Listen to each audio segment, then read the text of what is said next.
What's good, Rickon here, and in today's video, I want to share 3 rules that my dad had for me when it came to buying stuff. These 3 rules that he kind of ingrained into me as I was growing up, and I'm really thankful he did because I feel like as I've grown up, having those 3 rules taken to heart has made me live a much more fulfilled life and also help my wallet a good amount.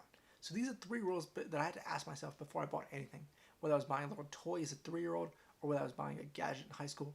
These are 3 rules he always made me ask myself. So first off, it was, do you need it? Secondly, do you have something like it? And lastly, where are you going to put it? So those are 3 questions I had to ask myself no matter what I was getting. And if I could answer those questions well, he would usually be pretty receptive to me wanting to buy it. So first off, do you need it? I think this often nips a lot of things in the bud right away. You see something new, whether it's a new gadget, whether it's a new toy, whether it's something for the house, whether it's a new piece of art, whatever it is, do you really need it? And probably 50% of the cases you probably don't. It's easy for you to look at and say, oh man, look at this new computer. I would love to have it, but do you really need it? Or does your old one work perfectly fine? That was a question that, again, to this day has helped me slow down because there's a lot of things you see, whether it's on TV, whether it's on Amazon, whether it's on Craigslist. You say, man, it'd be really cool to have it. But the question is, do you need it? What are you missing if you don't have it? On the flip side, maybe there's something that you can improve your quality of life if you have it. I'm really glad I got a penny board. I'm really glad I bought a good blender. Those are all things that I'm really glad I bought because I didn't have something like it and it really did improve the quality of my life, I think. So that's rule number 1. Do you need it? If you can answer that question, and half the time it'll probably nip that in the bud right there. The second thing is, do you have something like it? So this is something I still fall prey to, but I think it helps me out a lot. Especially with technology, it's really easy to justify wanting to buy something new. But the question is, does your current thing already do it? Take a phone, for example. My phone, even though it's 3 years old, 3.5 years old, still works, it still makes phone calls, it still checks emails, it still does everything I need to do with it. Sure, it'd be nice to have a nice, slick, fancy phone that's a bit thinner, but what I have right now already does everything it needs to do. It's pretty similar, and I have something like it. Similarly, if you want a new blender or a new toaster, what's wrong with your old one? Because odds are your new blender isn't going to make smoothies 10 times better than the old one. Your toaster is not going to be 10 times better than the old one. So can you really justify buying the same version of the old thing, essentially? So that's kind of question number 2, is do you have something like it?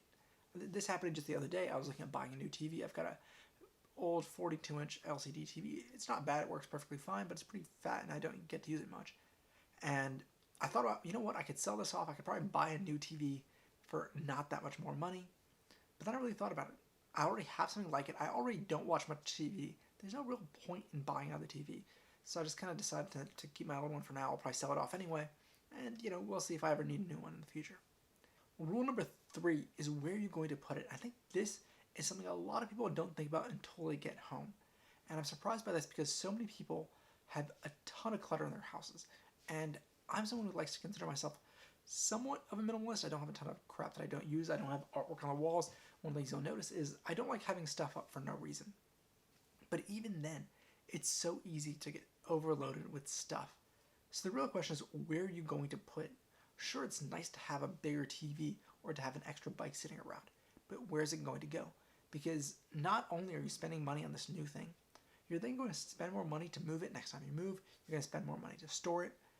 And that's why so many Americans have storage units or garages full of crap that they never use. So it's really important to make sure that you have space for what you can acquire.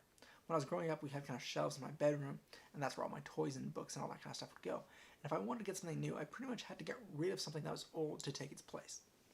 And as I've gotten older, I've definitely become appreciative of it. The past few weeks, I've really just gone through, try to purge a lot of the stuff I've had, so that way I can make room for the stuff I use more regularly. Because if you have a bunch of stuff and you have to hide it, put in storage, put in a storage unit, it's really not doing you much good. So before you buy something new, make sure you have a place to put it, and a place that isn't just hidden under your bed or shoved in some closet where you're not actually going to be able to get to it. So there you have it. Those are my dad's 3 rules for personal finance and buying stuff. First off is, do you need it? Secondly, do you have something like it? And thirdly, do you have space for it? So maybe you guys enjoyed that video. If not, no worries. This is just kind of a personal video I really want to make. If you guys did enjoy that video, please go ahead, like, comment, subscribe. If you have any questions, feel free to reach out to me if you just want to chat. I'm always happy to chat. As always, thank you guys so much for watching, and I'll see you guys in the next one.